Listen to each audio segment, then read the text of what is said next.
बहुत समय पहले की बात है। एक घने जंगल में एक छोटा सा गांव बसा हुआ था।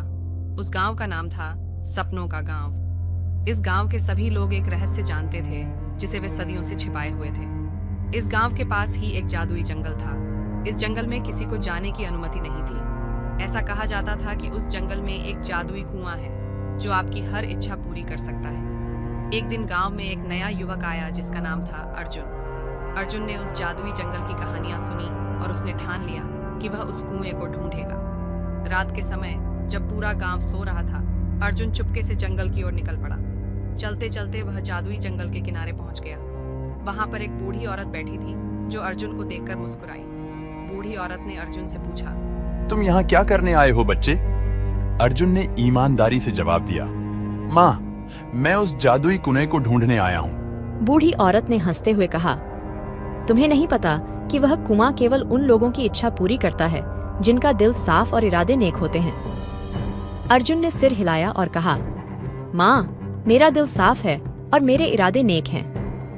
बूढ़ी औरत ने अर्जुन की ओर देखा और कहा, तो ठीक है, लेकिन याद रखना, तुम्हारी परीक्षा होगी। अर्जुन ने हिम्मत दिखाई और जंगल में आगे बढ़ गया। जंगल में चलते हुए अर्जुन ने देखा कि रास्ता कठिन होता जा रहा था। अचानक उसने एक बड़ी चट्टान को रास्ते में पाया। चट्टान के पास ही एक छोटा सा खरगोश था जो घायल हो गया था।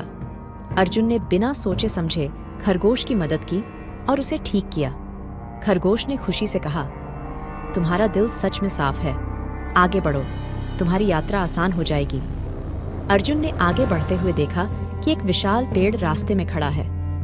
पेड़ ने अर्जुन से कहा, अगर तुम इस पेड़ को पार कर सकते हो तो तुम सही रास्ते पर हो। अर्जुन ने पेड़ को ध्यान से देखा और फिर एक छोटे से मार्ग को ढूंढा जो पेड़ के पीछे से जा रहा था। पेड़ ने मुस्कुराते हुए कहा, तुमने बुद्धिमानी दिखाई, आगे बढ़ो। अर्जुन की यात्रा कठिन थी, लेकिन उसने हर परीक्षा को पार किया। अंततः वह जादुई कुएं के पास पहुंचा। कुएं के पास ही एक परी खड़ी थी जो उसे देखकर मुस्कुराई। परी ने अर्जुन से कहा, तुमने सभी परीक्षाएं पास की है, अब अपनी इच्छा बताओ। अर्जुन ने कहा, मेरी इच्छा है कि मेरे गांव के सभी लोग खुश और स्वस्थ रहें। परी ने उसकी इच्छा पूरी करने का वादा किया और कहा, तुमने खुद के लिए कुछ नहीं मांगा, यही तुम्हारी सबसे बड़ी शक्ति है। अर्जुन की सच्चाई और नेकदिलता ने उसे सबसे बड़ा उपहार दिलाया। गांव वापस लौटते ही अर्जुन ने देखा कि गांव में खुशियों की बारिश हो रही थी। सभी लोग स्वस्थ और खुशहाल थे। अर्जुन की यह कहानी पूरे गांव में मशहूर हो गई और उसे सभी लोग आदर से देखने लगे। इस प्रकार अर्जुन ने साबित कर दिया कि सच्चाई और नेकदिलता ही सबसे बड़ा जादू है, और उस दिन से सपनों का गांव और भी खुशहाल हो गया। अर्जुन ने अपने जीवन में एक सीख दी कि चाहे कितनी भी कठिनाइयां आएं, अगर दिल साफ और इरादे नेक हों तो हर मुश्किल पार की जा सकती है। और यही इस कहानी की सीख है।